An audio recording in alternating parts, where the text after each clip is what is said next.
Bonjour, c'est un plaisir de vous accueillir aujourd'hui à cette conférence de presse où le maire de Lévis, M. Gilles Laulier, présentera l'état d'avancement de la stratégie de développement du logement social et abordable et la mise en place d'un guichet unique visant à encadrer l'attribution des unités d'habitation. Pour l'occasion, il est accompagné de la présidente du Comité sur le logement social et communautaire, Mme Fleur Paradis, du président de la Commission consultative du développement social et communautaire, M. Jeannot Demers, ainsi que de M. François Roberge, directeur général de l'Office municipal d'habitation. De plus, en soutien pour la période de questions, sont présents Mme Hélène Jonf, chef de service au service des comités d'urbanisme et du milieu bâti à la direction de l'urbanisme et du bureau de projet, ainsi que de M. Luc Tremblay, conseiller en gestion de programme au service des comités d'urbanisme et du milieu bâti à la direction de l'urbanisme et du bureau de projet également. Nous débuterons avec les allocutions et nous poursuivrons avec la période des questions.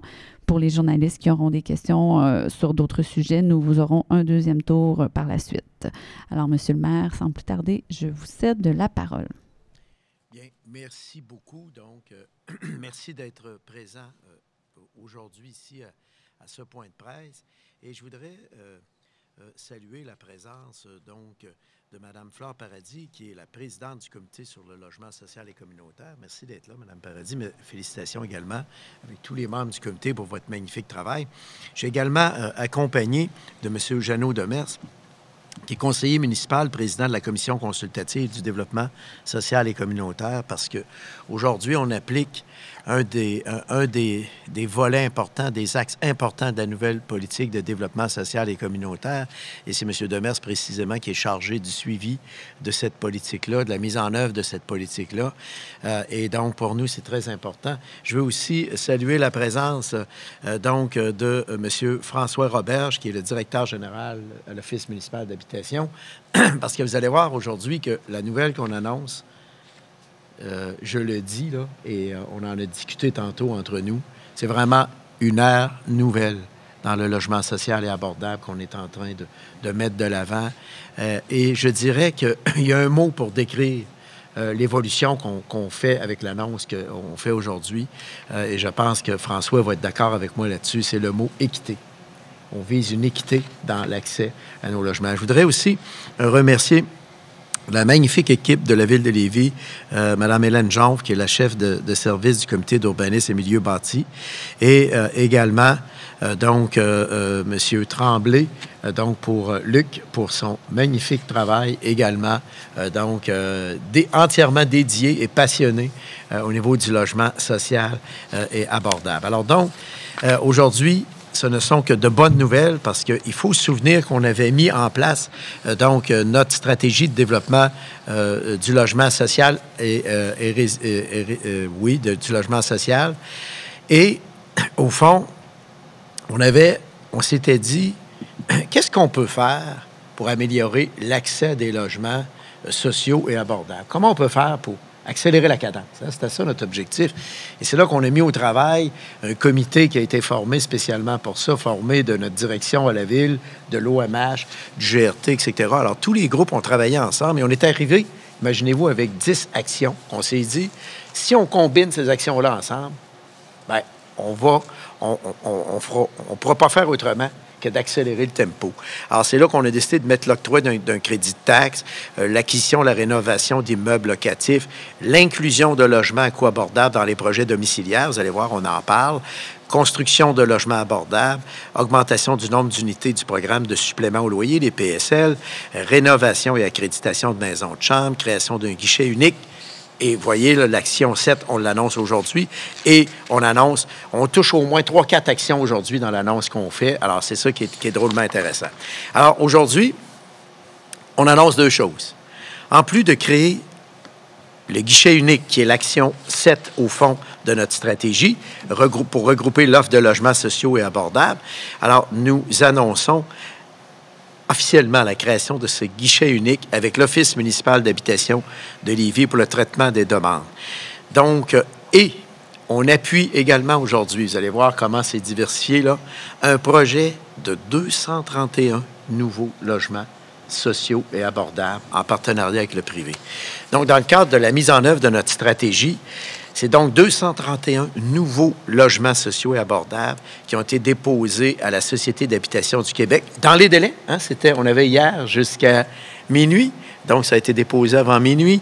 Nos projets en partenariat, bien sûr, avec le secteur privé. Cette demande s'inscrit, bien sûr, dans le cadre du nouveau programme d'habitation abordable de la SHQ. Ce programme d'habitation abordable-là, ce qui permet, c'est de dire, si on veut offrir aux familles qui en ont besoin, aux aînés qui en ont besoin, le plus rapidement possible des logements abordables, sociaux et abordables, bien, il faudrait qu'on puisse avoir l'occasion de mixer le partenariat privé-public. Et c'est ce qu'on fait précisément ici, qui est drôlement intéressant. Du même souffle, on annonce la création d'un guichet unique qui, là, et ça, on est très fiers de ça, va regrouper l'ensemble de l'offre des logements subventionnés dont la gestion va être assurée par l'Office municipal d'habitation de Lévis. Qu'est-ce que ça veut dire? Ça veut dire que, grâce à cette initiative, l'OMH de Lévis, qui est notre partenaire, sera en mesure d'appliquer de façon équitable les mêmes règles pour toute personne demandant l'accès à un logement social subventionné par l'OMH, incluant le programme de supplément au loyer en passant. Ces règles vont s'appliquer également aux coopératives et aux organismes à but non lucratif dont les logements sont subventionnés. Nous, ce qui nous intéresse, c'est dès qu'il y a des fonds publics, il faut qu'on ait l'équité absolue.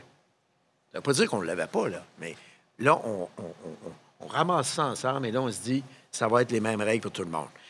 Autre élément intéressant de cette réforme dont je suis très fier, c'est que le nouveau guichet unique va permettre de s'assurer que tous les logements subventionnés par la SHQ et la Ville vont être offerts à des personnes habitant sur le territoire lévisien depuis au moins 1 an.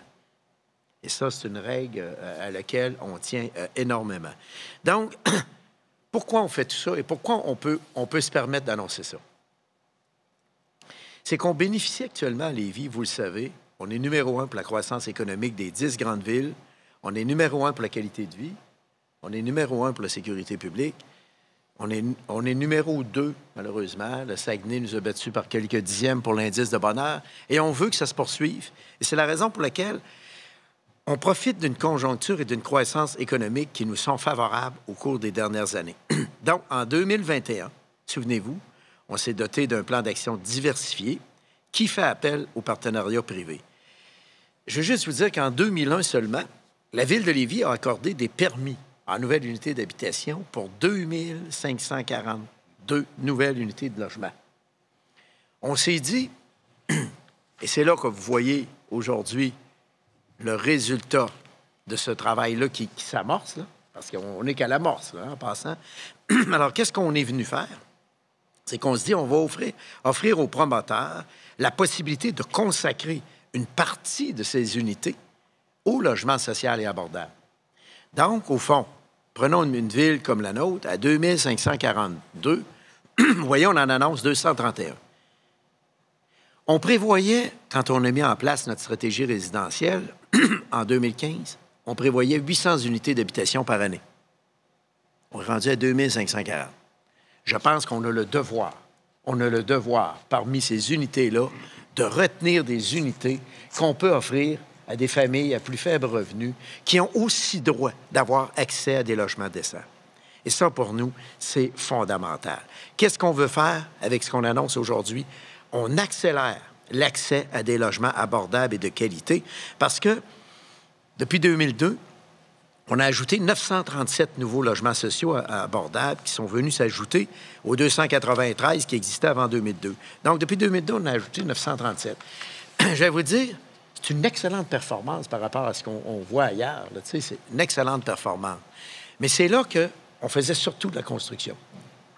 Là, maintenant, on s'est dit, si on diversifie le coffre à outils, on va aller beaucoup plus loin dans la réalisation de projets. Parce que c'est quoi l'objectif?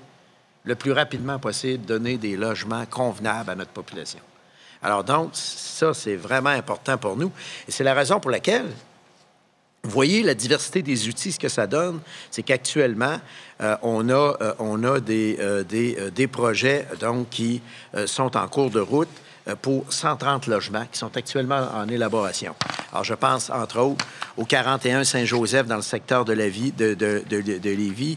Donc, 12 unités pour des personnes vivant avec un handicap. On a l'OMH Micéo dans le secteur de Lévis, 55 unités pour des personnes seules. Et l'OMH Micéo est un bel exemple aussi d'objectif qui est très cher à notre direction et à l'Office municipal d'habitation, de mixité. Hein? On ne veut pas créer des endroits là, où on dit, tiens, là, on fait on construit des logements spécifiquement pour les personnes donc à plus faible revenu. Non, ce qu'on fait, c'est qu'on dit, on intègre ça dans nos milieux de vie et de façon très, très, très harmonieuse. Donc, le projet Mission en est un exemple. Le Boisé des Filions, dans le secteur Saint-Romuald, donc avec 23 unités pour des femmes en difficulté, et l'OMH Guillaume Couture, dans le secteur de Lévis, 40 unités pour des familles.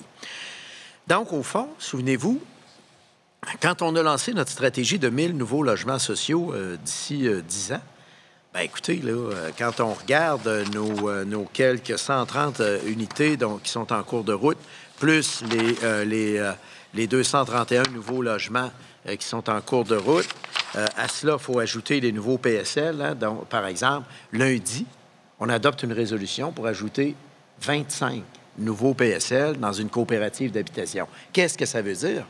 Ça veut dire qu'il y a des logements. Ces 25 logements-là vont être réservés à des familles à plus faible revenu et donc le coût mensuel du loyer baisse. Alors donc, c'est ça qui est intéressant pour eux et là, ils vont avoir accès à des logements extraordinaires. Je vous invite à aller voir cette coopérative-là. Quand on passe à 132, on ne peut pas la manquer. Magnifique projet, très bien intégré dans le milieu de vie. Alors, pour nous, c'est fantastique. Alors, je vous donne des exemples concrets. Alors, on est très fiers de tout ça, je voulais vous le dire en passant. Je tiens à le signaler, là. C'est grâce aux actions de la Commission consultative du développement social et communautaire, grâce au partenariat essentiel de l'Office municipal d'habitation et, je dirais, à l'expertise avant-gardiste développée par le personnel de la Ville, qu'on peut dire qu'aujourd'hui, là, l'ensemble des partenaires sont mobilisés pour favoriser l'accès à l'habitation. Et là, pourquoi? Parce que dans notre politique de développement social et communautaire, on dit que l'une des conditions essentielles au bien-être des individus est de pouvoir disposer d'un logement adéquat, d'où la mixité, dans un environnement sain, sécuritaire et paisible. Voilà les objectifs qu'on poursuit et voilà les éléments de fierté pour nous dans l'annonce d'aujourd'hui. Alors, je termine en vous disant que bravo, puis on va continuer, puis notre objectif, là, je sais que notre direction est en train de préparer l'étude des besoins. Hein. On est en train de faire une étude où on va être capable de se donner une belle planification pour les 8-10 prochaines années. J'ai eu l'occasion de parler à la ministre des Affaires municipales hier, justement, sur notre projet, puis le ministère est emballé par la diversité des outils qu'on se donne, emballé par les projets qu'on s'apprête à déposer, qu'on a déposés hier. Et j'ai indiqué, par contre, à la ministre qu'on aimerait avoir un peu plus de on dit ça, mon cher François, prévisibilité dans notre approche parce qu'il y a des villes qui ont des unités souvent qui sont réservées, je parle pour la construction, ces choses-là. On aimerait ça peut-être avoir un peu plus de prévisibilité. Et ça, je pense que la ministre souhaite répondre activement donc à notre demande. Merci beaucoup de votre attention. À M. François Roberge. Bien, bonjour à tous, Monsieur le maire, Monsieur, Madame les conseillers, Luc et Hélène. Bien, écoutez, nous, c'est avec une énorme fierté et un énorme plaisir qu'on est ici aujourd'hui avec Monsieur le maire. En tant qu'agent de la Ville, l'Office municipal joue son rôle pleinement en s'associant aux différents partenaires pour offrir du logement abordable aux citoyens de Lévis. Donc, les deux annonces aujourd'hui sont très, très importantes dans la mesure où on permet à des citoyens d'avoir accès à du logement abordable dans des environnements qui sont avec des services. Donc, les gens souvent se posent des questions sur le choix qu'on fait pour localiser nos immeubles. Bien, c'est toujours en fonction d'avoir le personnel dans les services de proximité. Souvent, sont à des revenus qui sont modestes. Donc, ces gens-là se logent à proximité du travail et en plus, bien, ça fait en sorte qu'on a une mixité dans le tissu urbain. Donc, c'est très, très important pour nous. Ça a toujours été un enjeu qu'on a débattu. Et dans la même lignée, bien, tout ce qui va être subventionné maintenant à Lévis va faire en sorte de passer par le guichet unique, ce qui est encore une fois une très bonne nouvelle. Donc, c'est une des actions qui avait été mise en place là, par la Commission. L'OMH a toujours été partie prenante de ces orientations et elle poursuit son engagement envers la population d'offrir du logement abordable. D'ailleurs, Monsieur le maire, en parlant de ce qui s'en vient, bien, l'Office est fier aussi d'être dans les 130. On en a 124. Puis sur les 230, bien, l'OMH en a 111. Pour nous, ça fait un parc qui est municipal, entre guillemets, parce que l'OMH, ça reste quand même un agent de la ville. Le conseil d'administration est majoritairement là, composé de gens nommés par la ville. Donc, on s'assure que ce patrimoine-là va demeurer, dans le fond, dans le patrimoine bâti de la ville de Lévis. Fait que pour nous, c'est un gain important. Ça ferait pas mal le tour de mes propos parce que M. le maire a, disons, couvert la matière. Ça fait que pour moi, ça serait complet. Merci beaucoup, M. Roberge. Poursuivons avec Mme Paradis. Merci. Est-ce que c'est bon? Oui. Oui, M. le maire a dit beaucoup de choses. Moi, je voudrais juste mentionner qu'en plus de la demande au gouvernement des 231 nouveaux logements sociaux et abordables, le service de jumelage envoie un message clair à la population que le conseil municipal s'engage auprès de la communauté à tout faire pour que le défi de se loger puisse se faire dans un environnement sain et intégré, tout en soutenant la clientèle. Alors, avec M. l'OMH, François, qui est très actif et très impliqué, avec les collègues dans le comité de la Commission de développement social et communautaire, avec Luc et Hélène, c'est des bons partenaires. Et puis, avec Jeannot, qui fait le suivi auprès de la politique de développement social et communautaire, c'est avec un grand plaisir aujourd'hui que ces annonces-là sont faites. Merci, M. le maire, de vous impliquer autant au niveau des logements sociaux et abordables. Merci. Un grand merci, Mme Paradis. M. Demers, à vous la parole. C'est dur de passer en arrière de vous, en arrière de tout le monde. Il y a tout, je vous dirais que tout a pratiquement été dit, sauf que moi, je suis très heureux parce qu'on respecte la politique de développement social. Et je vois Mme Bédard qui est ici dans la salle. Mme Bédard, avec votre équipe, je sais que vous faites un travail magnifique et en équipe avec tous les gens qui sont ici, alentour de la table. C'est vrai qu'on va offrir un milieu sain à des gens de la ville de Lévis, de la population. Mais ce qui me fait encore plus plaisir là-dedans, c'est vraiment le guichet unique. Et ça, vraiment, je pense que c'est un plus pour nos citoyens. Fait que je peux juste m'en réjouir, puis ça fait juste prouver que la ville de Lévis est un leader, puis qu'on continue à avancer. Merci. Merci, M. Demers. Passons maintenant à la période de questions pour les journalistes à la maison. Simplement lever la main. On va faire un premier tour pour les questions concernant le sujet du jour. Pour les journalistes dans la salle, simplement vous diriger vers le micro. Oui, allez-y, M. Bellemare, du Journal de Lévis. Oui, bonjour. J'ai deux petites questions. La première, le guichet unique, il sera sous quel format? Est-ce que c'est un site Internet où les gens vont venir voir l'OMH? Ou C'est une très bonne question. Actuellement, à l'OMH de Lévis, les gens font une demande en ligne, qu'on appelle, et c'est pour le moment le moyen qu'on va utiliser. Éventuellement, suite à l'annonce de M. le maire, suite à la résolution qui a été prise au conseil municipal, nous allons nous asseoir avec les coops, les organismes à but non lucratif qui gèrent du logement, et nous allons convenir d'une façon de faire. Il y a des villes au Québec qui ont un site partagé, mais c'est un site web. Ça, je vous le confirme. Mais le citoyen aura toujours la possibilité de faire une demande en personne. Ça, c'est nécessaire. Puis actuellement, c'est comme ça aussi à l'Office municipal. Tous ceux qui peuvent le faire le font en ligne, mais ils doivent être en mesure de le faire en personne. Donc, les expériences qu'on connaît au Québec actuellement, les deux façons existent. Et à partir de là, bien, les gens peuvent s'adresser à leur coopérative ou au BNL pour faire la demande. Monsieur le maire l'a dit tantôt, c'est que maintenant, la différence, c'est que la personne doit être admissible sur la liste d'attente de l'OMH. C'est ça qui faisait que dans le passé, on n'avait pas nécessairement cette donnée-là. Donc, une fois qu'il est admissible, les organismes veulent avoir des gens qui sont admissibles. Donc, ils vont pouvoir choisir leur nouveau locataire dans les listes fournies. Mais en 2022, les sites web sont vraiment un plus parce que souvent, les gens aussi peuvent être accompagnés pour compléter leur demande. Donc, même ceux qui ont des difficultés, ils trouvent leur gain. Mais ça va être... la demande en ligne existe déjà. Donc, les gens vont sur le site de l'OMH et ils font leur demande pour le fameux accès au logement social subventionné de Lévis. C'est quelque chose qu'on va élaborer éventuellement, puis on en fera une annonce à ce moment-là. L'important, c'est que les citoyens savent qu'ils peuvent le faire maintenant, en allant sur notre site. C'est une longue réponse, mais je voulais être sûr d'avoir tous les éléments. Je pense que la réponse de François est importante ici parce que l'objectif, effectivement, c'est de permettre à toutes les personnes de notre ville de pouvoir avoir un accès équitable à du logement intéressant.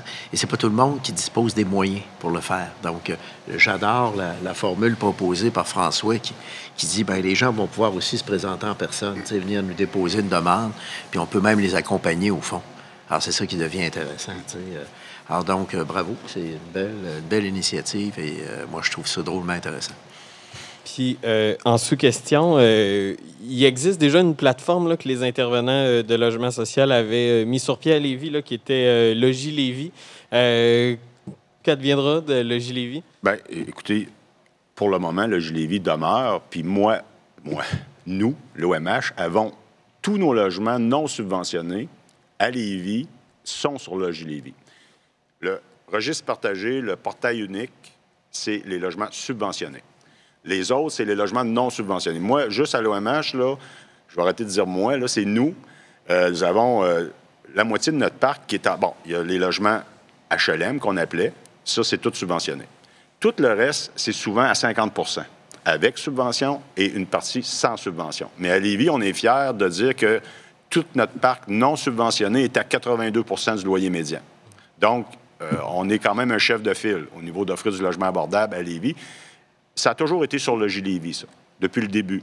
C'est parce que pour nous, c'était une façon pour le citoyen d'aller voir où il y avait des logements à prix abordable, non subventionnés. Parce que c'est pas tous les gens qui sont admissibles. Il faut vraiment avoir un revenu qui est très modeste pour avoir accès à un logement subventionné. Mais pour l'instant, Logis Lévis demeure. OK. Parfait. Merci beaucoup.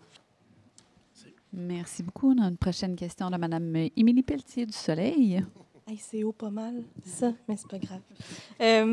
Je me demandais, on sait qu'à Québec, il y a quand même 2000 personnes qui sont sur une liste d'attente pour l'accès au logement social et abordable. Je me demandais du côté de Lévis, qu'en était-il? Combien on avait de personnes sur la liste d'attente? Oui, exact. OK. Nous, c'est 250 personnes, mais il faut être prudent quand on avance ces chiffres-là, parce que dans la commission, au niveau de la Commission du développement social et communautaire, on a estimé, puis je pense qu'aujourd'hui, c'est autour de 4500 ménages à Lévis qui payent plus de 30 % pour se loger. Donc, en réalité, nous, depuis 2 ans, on a toujours tenté de répondre à ces besoins-là. C'est pour ça qu'on s'est engagé avec la Ville pour les 10 prochaines années à construire 1000 unités, parce qu'on croyait que c'était pas seulement les 250 personnes qui sont sur la liste. Puis l'autre réalité aussi, c'est que le territoire de Lévis est très grand et on n'a pas la même capacité d'y répondre d'un ancien secteur à l'autre. Donc, même à Lévis, actuellement, les gens qui font une demande le font par choix sur des secteurs. Et tout l'aspect des programmes de subvention au logement devient intéressant parce qu'on va pouvoir offrir des PSL, comme on dit, dans des secteurs où il n'y a pas nécessairement de construction à court terme, là.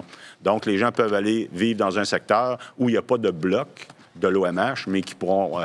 Puis ça, c'est méconnu à Lévis. Les gens savent qu'il n'y a pas de bloc famille dans un secteur, donc ils ne font pas de demande. Fait que notre liste, je pense qu'elle ne représente pas la réalité. C'est pour ça que le 250, par rapport à une population de 160 000 versus Québec, je veux dire, il faut faire attention quand on utilise ces chiffres-là. Et les 231 nouveaux logements, où est-ce qu'ils vont être situés et à qui ils vont se destiner? Parce que je lisais que dans les autres projets là, en cours, entre autres, on s'adresse certains aux familles, aux personnes seules, aux personnes handicapées. Dans ce cas-ci, ça sera quoi? Bien, écoutez, moi, je laisserai la réponse à nos gens au niveau administratif parce que vous savez que dans ce cas-là, on est dans un de nos 10 éléments d'action de la nouvelle stratégie, où c'est un partenariat avec le privé. Et je ne sais pas si on est autorisé à divulguer, tant que ça ne sera pas accepté par le gouvernement, les endroits où ça se situe. Vous voyez ce que je veux dire? C'est pas parce qu'on ne voudra pas le faire, là. Mais je pense qu'on a... d'après moi, en vertu des lois, je pense qu'il faut se garder une petite gêne, n'est-ce pas? On est encore en projet, là. Vous avez raison, seulement. On est encore en projet. Donc, comme on a un projet, on ne fait pas de divulgation au niveau des précisions. Mais qu'est-ce qui est certain, c'est que c'est sûr que ça va répondre à un besoin de la population au niveau d'offrir des logements abordables aux gens dans le besoin. Donc, que ce soit famille ou personnes âgées, là, c'est clair que ces projets-là vont y répondre. La seule chose que je peux vous dire, c'est que, et ça, moi, j'en suis très fier, puis les gens aussi, tout le monde en est fier, c'est qu'on vise la mixité. On vise à une intégration harmonieuse des gens. Et je peux vous dire, ça va être dans de magnifiques endroits. Je peux vous le dire. Merci. Ça va être drôlement intéressant. Je ne sais pas s'il y avait d'autres questions. Non, il n'y a pas d'autres questions. Je n'ai pas de la main levée là, en ligne, donc on peut passer. Sur le sujet du jour. Sur le sujet du jour, oui, allez-y, sans problème. Bien, on voit, selon les plus récents chiffres de la SCHL qu'à Lévis, le taux d'inoccupation des logements locatifs se situe autour de 1,1 %, en tout cas pour l'année 2021. Est-ce que c'est quelque chose qui peut être préoccupant de voir ça? Bien, c'est-à-dire que c'est préoccupant dans la mesure où on ne sera pas numéro un pour le nombre de construction de logements. Mais écoutez, là, à 2540 unités par année, là, on en visait 800. On est dans le top niveau. Et c'est la raison pour laquelle, vous le voyez ce matin, on accélère le tempo dans le partenariat public-privé, justement pour offrir le plus rapidement. Parce que ce qui est difficile à trouver là, dans les logements, c'est qu'il y a certains brackets à niveau plus élevé, mensuel, vous en trouvez. Mais quand vous arrivez, tu sais, où là, les gens se disent « Oups, moi, je suis capable de payer 700, 800. » Tu sais, là, oups, soudainement, là, ça commence à être compliqué à trouver. Alors, c'est là que nous, avec le privé, on va donner un coup de main. Comprenez-vous, là? Alors là, ça va rendre disponible parce que, admettons que le gouvernement, je vous donne un exemple, nous annonce dans 15 jours que c'est oui. Bien, ces projets-là vont lever rapidement. Dans bien des cas, les permis sont donnés. Comprenez-vous? Alors, donc, ça va lever, là, je dirais même plus vite que ce que nous, on fait quand on construit. Là, puis, je ne le dis pas, là, les gens ont une bonne cadence, mais les promoteurs ont des moyens extraordinaires de réalisation qu'on n'a pas, nous. Nous, il faut aller en appel d'offres, il faut avoir toutes sortes d'affaires. Alors, c'est compliqué, mais les promoteurs, eux autres, sont prêts, là. Alors, leur projet est prêt, les plans sont faits, les architectes ont travaillé là-dessus, etc. Et donc, ça devient intéressant. Donc, c'est là qu'on veut faire notre offensive. Sur le 1, quelques % dont vous parlez, là, on veut axer notre offensive sur les niveaux où est-ce que c'est plus difficile d'en trouver. Et on est précisément là-dedans. Je ne sais pas s'il y avait quelque chose à ajouter là-dessus, mais je pense que ça devient intéressant. Tout à fait. Merci beaucoup. J'ai pas de main levée à la maison, donc on va faire un deuxième tour pour des questions sur d'autres sujets. Est-ce qu'il y avait des questions? Oui, allez-y, Mme Pelletier. Il n'y a pas de problème. Peut-être, M. Laulier, au sujet de l'état des ponts qui relient Québec et Lévis. On a vu plus tôt cette semaine la sortie des ingénieurs. Le ministère a l'air de dire qu'il allait faire les travaux. Est-ce que vous, de votre côté, c'est quelque chose qui vous inquiète de voir qu'on remet en doute, en fait, l'état de la bonne qualité de ces ponts-là? Bien, c'est sûr que nous, dans le fond, on fait confiance, un peu comme mon collègue de Québec, on fait confiance au gouvernement là, pour assurer la sécurité de nos infrastructures. Alors donc, il ne faut pas tomber en panique avec ça. Mais par contre, il y a des messages intéressants là-dedans. C'est qu'on est face à deux structures vieillissantes.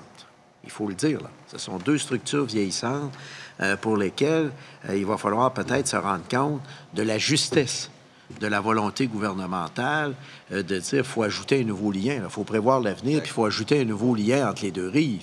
Et ça, je pense que ça en démontre la nécessité extraordinaire, ne serait-ce que sur deux plans, développement économique puis sécurité.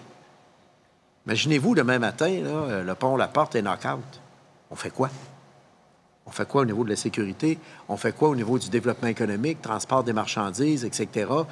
Toutes ces marchandises qui transitent dans les régions. Vous avez vu, par exemple, les effets de la COVID sur le transport. Vous avez vu les effets de la COVID. Un des éléments qui fait qu'on connaît une inflation, c'est les difficultés d'acheminer les marchandises actuellement et d'avoir accès, aux produits. Alors, essayez de vous imaginer le pont La Porte fermé pendant une longue période. Alors, je pense que les ingénieurs du gouvernement touchent quand même un élément fondamental. Et cet élément fondamental-là, c'est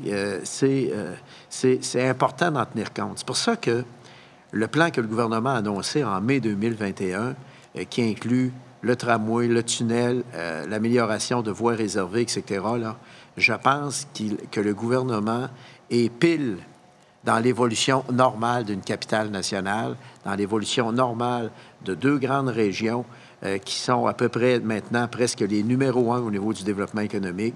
Et moi, je pense qu'il faut qu'on se donne les moyens de nos ambitions aussi, et ça veut dire des infrastructures adéquates. Alors, il est clair qu'il y a une alarme qui est lancée, et il faut la prendre très au sérieux en regard du vieillissement de ces infrastructures. Merci. Donc, ça fait le tour pour les questions. Pour ceux qui sont à la maison, n'hésitez pas s'il y a des questions, mais non, il n'y a aucune main levée. Donc voilà, ceci met fin à la conférence de presse pour aujourd'hui. Merci beaucoup. Passez une excellente journée. Merci.